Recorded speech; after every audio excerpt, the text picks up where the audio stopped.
तेरा सोना तेरे पायल छन छना छन ऐसे छन के दर्द सबको घायल कह रहा आँखों का काजल इश्क में जीना मरना एवरीबॉडी शाबा शाबा माहिया से शाबा शाबा माहिया से शाबा शाबा माहिया से शाबा शाबा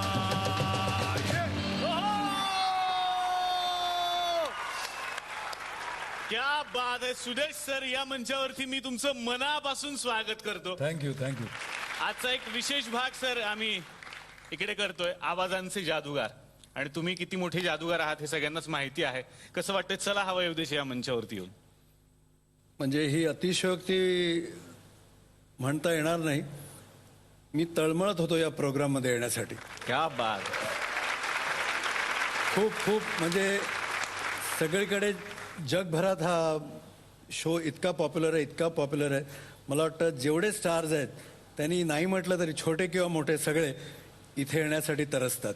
आणि आज माझी इच्छा पूर्ण केली देवाने. क्या बात आहे. हे आमच्यासाठी खूप मोठे आहात सुदेश सर. खूप साऱ्या गप्पा मारायच्या आहेत. या सगळ्या तुमच्या आयुष्याविषयी, जर्नीविषयी मला बोलायचं आहे. मी विनंती करतो प्लीज तुम्ही आमच्यासोबत बसा. जोरदार टाळ्या सुदेश सरांसाठी. खरं तर आवाज म्हटलं की वेगवेगळ्या पद्धतीचे आवाज असतात. सगळ्यांनाच वाटतं की मग व्यक्तींचे आवाज असतील, पण हा असा जादूगार आहे. निर्जीव वस्तू म्हणू नका, सजीव वस्तू म्हणू नका, नेते म्हणू नका, अभिनेते म्हणू नका, या सगळ्यांच्याच आवाजाचे ते अधिकृत मालक आहेत. अतिशय मनापासून या मंचावरती मी आमंत्रित करणार आहे चेतन शशितल यांना. दुनिया में प्यार जब बरसे ना जाने दिल ये क्या. चेतन सर तसे टेलिव्हिजन वरती खूप कमी वेळा दिसतात आम्हाला, पण जिकडे त्यांचं साम्राज्य असतं ती असते रेकॉर्डिंग रूम. आणि आज रेकॉर्डिंग रूम मधून थोडासा वेळ त्यांनी आमच्यासाठी काढलेला आहे आणि आमच्याकडे आलेत. कसं वाटतंय सर? बरं वाटतं. म्हणजे आमची आई हा प्रोग्राम बघते आणि मला एव्हरी टाइम विचारते की बाळा तू कधी येणार आहेस.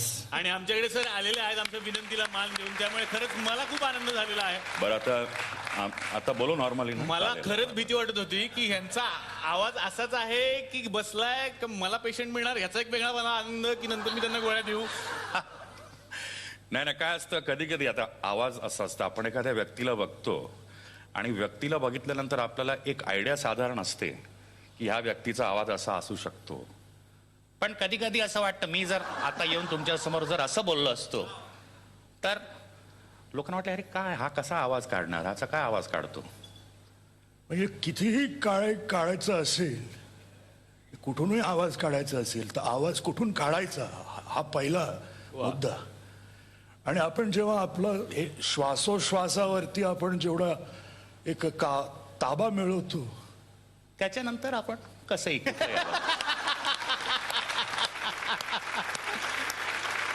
आजच्या एपिसोड मध्ये ना मला लक्षातच येणार नाही कोण बोलतंय. मी सुदेश सरांना प्रश्न विचारलो तर हे बोलतील, यांना विचारलं तर सुदेश सर वेगळा आवाज काढला, त्याच्यामुळे मी कन्फ्युज असणार आहे. पण हीच आजची धमाल आहे.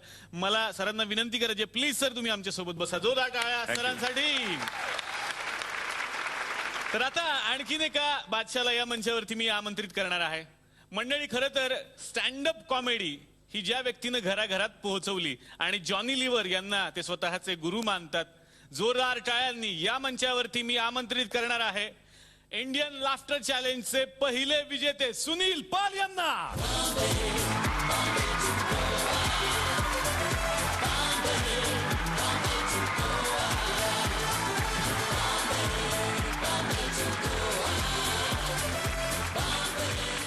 आमचे विदर्भवाले बहीण माय मी इतके परेशान करते मले. कधी हिंगण घाटून फोन येते, कधी वर्धेहून, कधी नागपूरहून, कधी अमरावतीवरून, कधी चंद्रपूरहून, कधी बल्लारशावरून, कधी मुळसहून. का तू कावून जात त्या कार्यक्रमामध्ये? म्हणलं कोणत्या? चालणं हेवा येऊ दे, चालणं हेवा येऊ दे, चालणं हेवा येऊ दे, हेवा नाही हवा होते काही असं. तू कावून जात त्या कार्यक्रमामध्ये? म्हणजे एवढा मोठा कार्यक्रम आहे, मी कसं जाऊ शकतो? बाप्पा भारत गणेशपुरी जाऊ शकते. त्याच्यामध्ये काय असं एवढं तू नाही जाऊ शकत. तर बाबा भारत गणेशपुरे आता मग त्यांचे अरमान पुरे झाले आहेत. त्याला आता सांगा मी आलोय म्हणा, आता घबरवू नका. आज विदर्भाची मेजॉरिटी असं म्हणायला हरकत नाही. सुनील सर, कसं वाटतं आमच्या या शो मध्ये येऊन? हा कार्यक्रम खूपच फेमस झालेला आहे. देश परदेशात हा कार्यक्रम लोक फॅमिली सोबत बघतात. माझी लहान लहान मुलं आहेत, 2 मुलं, सरळ आणि प्रबल, त्यांचा फेवरेट शो आहे. क्या चला हवा बात येऊ आहे, द्या. क्या बात. आणि खरं तर तुम्ही सगळे आमचे फेवरेट आहात. मला खूप आनंद आहे आज तुमच्यासोबत गप्पा मारायला मिळणार आहेत. मी सुनील सरांना विनंती करतो, प्लीज तुम्ही आमच्यासोबत बसा. खरं तर सुनील सरांनी आत्ताच उल्लेख केला की त्यांची छोटी छोटी मुलं या कार्यक्रमाचे फॅन आहेत. आणि खरंच सगळी छोटी छोटी मुलं हा कार्यक्रम खूप मनापासून बघतात. आता त्यांच्यासाठी एक आनंदाची बातमी आहे. आता जो व्यक्ती मी इकडे आमंत्रित करणार आहे ना, आमचा मित्र, तो खरं तर तुमचा मित्र असणार आहे. हे तो आल्यानंतर तुम्हाला कळेल. कारण सगळ्यात छोट्या आमच्या मित्रांना काय आवडतं तर कार्टून्स. आणि ही कार्टून्स जो बोलती करतो त्यांना आता मी या मंचावरती आमंत्रित करणार आहे. जोरदार टाळ्यांनी स्वागत करूयात प्रसाद बर्वेचं. हवा येऊ द्या, चला हवा येऊ द्या, डोक्याला शॉट नको, हवा येऊ द्या, स्कूबी डूबी डू रॅकी. हवा येऊ द्या, चला हवा येऊ द्या, डोक्याला शॉट नको, हवा येऊ द्या.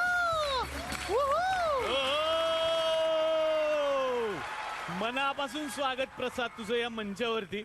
आणि तू येण्यापूर्वी सगळ्या बच्चे कंपनींना मी सांगितलं की मी कुणाला बोलवतोय, त्यामुळे सगळ्यांचा आता उत्साह वाढलेला आहे. खरं तर आल्या आल्याच त्याने स्कूबी डू मधला आवाज तुम्हाला काढून दाखवलेला आहे.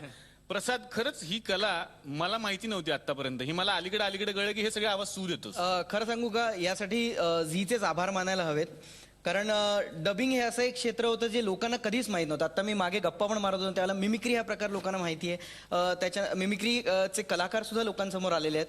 पण डबिंग हे क्षेत्र गेली 22 ते 23 वर्ष कार्यरत आहे. आणि आपण ज्या वेगवेगळ्या वाहिन्या बघतो, डिस्कवरी म्हणा किंवा इतर ज्या काही इंटरनॅशनल लँग्वेजेस आहेत ज्या हिंदीमध्ये मराठीमध्ये डब होतात, त्या सगळ्या लँग्वेजेससाठी खूप जवळपास एक 4 ते 5 हजार कलाकार काम करत आहेत डबिंग इंडस्ट्रीमध्ये.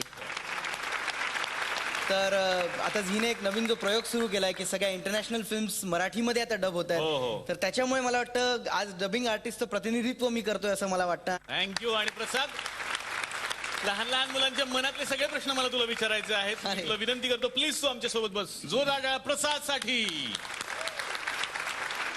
तर आवाजांचे हे जादूगार आज माझ्या मंचावरती आलेले आहेत. बाकी तुम्ही कसे आहात? मजेत ना? आणि आपला नेहमीचा आपुलकीचा प्रश्न, हसताय ना? हसायलाच पाहिजे, कारण घेऊन आलं तुमचा आवडता कार्यक्रम ज्याचं नाव आहे चला हवा येऊ द्या, powered by good night Neem low smoke coil. तर मी आता सुरुवात करणार आहे सुदेश भोसले सरांपासून. सुदेश सर, मी असं ऐकलं की लहानपणी तुम्हाला गायक व्हायचं होतं, तेव्हाच ठरवलं होतं की मोठेपणी गायक व्हायचं. मग ही जी आवाजाची कला होती सर, ही कधी आली तुमच्यामध्ये? माझी आई गायिका होती, माझी आजी फार प्रसिद्ध गायिका होती, दुर्गाबाई शिरोडकर. तर गाणं ब्लडमध्ये होतं. आणि घरी अशी परिस्थिती होती की फक्त क्लासिकल म्युझिक. आणि मी लहानपणापासून किशोर कुमारचा फॅन. तर वडील स्ट्रिक्ट एवढे होते की घरी हिंदी गाणी म्हणजे एकदम नो नो. अच्छा. हां. तर वडील बाहेर गेले कि ओ हसीनो तुमने सदियों आशिक को तड़पाया. वडील आले की तर असा माहोल होता घरी. गाण्याची तर आवड होती, पण मिमिक्री जे तुम्ही म्हणालात कसं आलं, तर एक दिवस मुकद्दर का सिकंदर फिल्म बघितली. अच्छा. आणि दुसऱ्या दिवशी शाळेत गेलो. इंटरव्हलमध्ये एक मुलगी समोरून येते, आमचा मित्रांचा घोळका चालला होता. आणि तिला बघून अचानक मी बोललो, हे जोराचा दरवाजा खोल दे. तो त्या मुलीने काय ऐकलं नाही, पण माझे मित्र बोलले, अभी तूने जो भी बोला वो बिलकुल अमिताभ बच्चन जैसा था. वा. तर मी म्हटलं नाही यार, होई नाही सकता. पण त्यातला एक मित्र माझा देवानंदचा फॅन होता. तो म्हणजे इतका देवानंदचा फॅन की टीचरने म्हटलं, मिलिंद स्टँड अप. तो म्हणाला, येस टीचर. किंवा आईने म्हटलं, अरे कसले कपडे घातलेत, जरा चांगले कपडे घाल. माँ तन का चोला बदलने से मन का चोला नहीं बदल का माँ. What ever. तर त्यांनी मला विचारलं, और कैसे हैं आप, क्या चल. हाँ भैया, जो भी चल रहा है चल रहा है. ये प्रेस वाले आजकल आपके बारे. हाँ, प्रेस वालों को क्या करना, जो भी बोलता हूँ बोलता. ते आम्ही अशी काहीतरी एक बकवास रेकॉर्ड केली. आणि ती जेव्हा रिप्ले केली तेव्हा मला कळलं की हा एकदम अमिताभ बच्चनच्या जवळ आहे आवाज. आणि हळूहळू त्यांची जी ॲडव्हर्टाइजमेंट्स यायच्या, जिंगल्स यायचे, त्याची ऑफर यायला लागली. आणि त्याचप्रमाणे प्लेबॅक सिंगिंग सुरू केलं. आणि पहिलं मला लक्ष्मीकांत प्यारेलाल यांनी अजुबाब चित्रपटात गाणं दिलं. वा. ते मी अमितजींच्या आवाजात गायलो.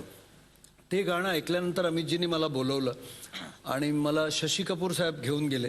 बोले अमितजी, सुदेश भोसले. तर मी असा थरथरत साक्षात अमिताभ बच्चन समोर उभे होते. वाह. तो बोले सर, तो बोले अरे भैया हमारी आपकी आवाजें तो बहुत मिलती जुलती है. मुझे तो पता ही नहीं चला ये गाना मैंने कब गाया. वा. तर ही फर्स्ट रिॲक्शन. तर एनिवे त्यांनी जेव्हा हे एक्सेप्ट केल्यानंतर मग तो आवाज माझा झाला. म्हणजे मी हक्काने तो आवाज इकडे तिकडे करू लागलो. क्या बात आहे. सुनील सर, तुम्ही गावाहून मुंबईत जेव्हा आलात तो स्ट्रगल खूप मोठा होता. मायापुरी मधून मी एक ऍड्रेस काढला मिठुंदाचा, मिठुन चक्रवर्ती, की त्या लेखामध्ये मी वाचलं होतं की मिठुंदा चांगले माणूस आहे आणि लोकांना खूप मदत करतात वगैरे. मैं बोला बस इनके घर पे जाएंगे, इनको बोलेंगे मेरे को अपना बॉय बना लो. आपके घर पे फटका मारूंगा और धीरे धीरे फिर को जैसे वो कुछ पढ़ते वढ़ते रहेंगे, भैया किसने आवाज निकाली. सर मैं आवाज निकालता हूँ.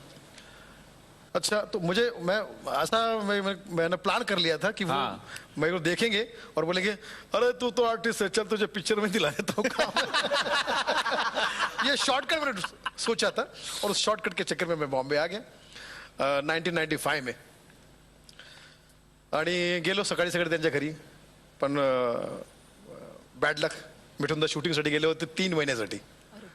आणि आता 3 महिने कुठे थांबायचं, काय करायचं, कारण कुणीच ओळखीचं नव्हतं. चालत चालत एका चहाच्या दुकानावर आलो टपरीमध्ये, सांताक्रूजमध्ये, बँड्रा टू सांताक्रूज. आणि तिथे त्या चहावाल्याने मला विचारलं की तू कुठून आलास. तर मी बोललो की मी नागपूरहून आलो. तर सुदैवाने तो चहावाला सुद्धा नागपूरचा होता. तर तो मला बोलला की तू आता काम करशील का. त्याला माणसाची गरज होती. मी बोललो ठीक आहे करणार.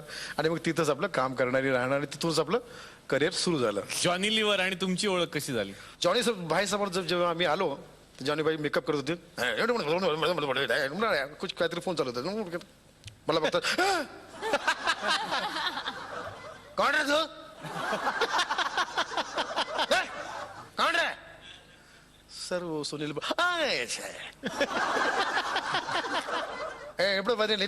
त्यांनी मला विचारलं की तू काय करतोस, जरा मला ऐकव. तर मी ज्या ज्या गोष्टी शिकलो होतो त्यांना मी सांगितलं, करून दाखवलं. तू एक काम कर, मेरे छोटे भाई से मिल, जिमी मोजेस, वो भी स्टैंड अप करता है, तो उसको मिल और तू उसके साथ में रह, थोड़ा सा देख सीख. जिमी भाईने मला या कामामध्ये हळूहळू मदत केली आणि मला शिकवणं सुरू केलं. त्यांच्यामुळे, त्या घराण्यामुळेच आज मी इथं आहो आणि त्यांना मी धन्यवाद करू शकतो या स्टेजच्या माध्यमातून. क्या बात, क्या सर, सुनील पाल यांना मला. हा सर, मी तुमचा जबरदस्त फॅन आहे सर. मी म्हणजे मिमिक्री शिकतोय सर. वा वा. तर मला काही मिमिक्री करून दाखवायची, तर मी येऊ का तिथे. तुम्ही करता स्वतः. हा सर, हा सर. या दाखवा. या जोरदार टाळ्या त्यांच्यासाठी. सर असे कर, ते रात्रीची झाली की जागरण झाली की लाल दिस. हा करा. कुठला आवाज काढून दाखवणार आम्हाला. तो भाई और बहनों, अब आपके सामने एक बेहतरीन आवाज पेश कराऊं. अमिताभ बच्चन. अरे बाप रे. अमिताभ बच्चन.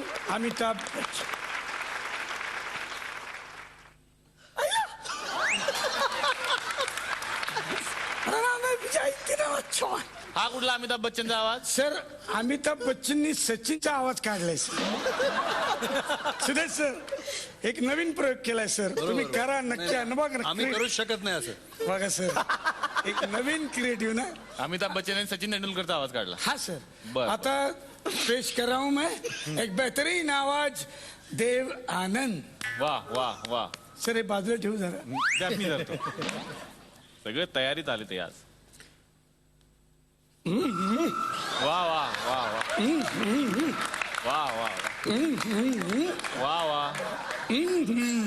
आवाज कुठे. सर आवाज यासाठी येत नाही कारण देवानंदनी मावा खाल्लाय.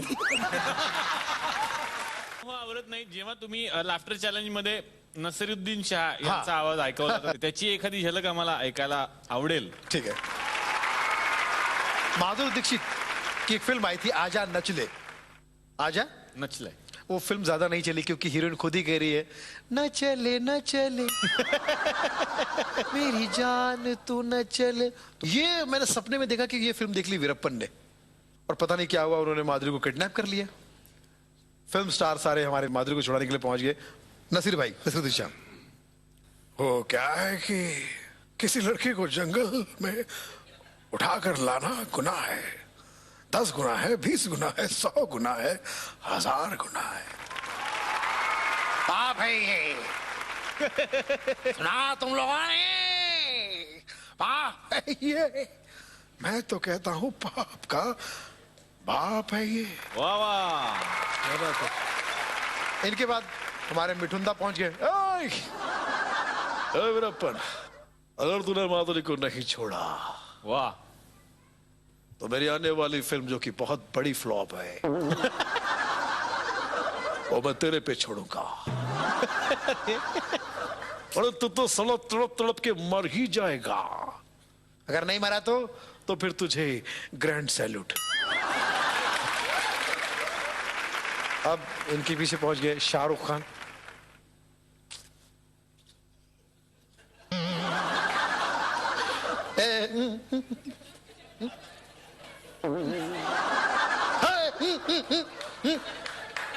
देखो कितनी बार बोला रे साला कि जंगल का वो बाजू तेरा, हे बाजू अपन का।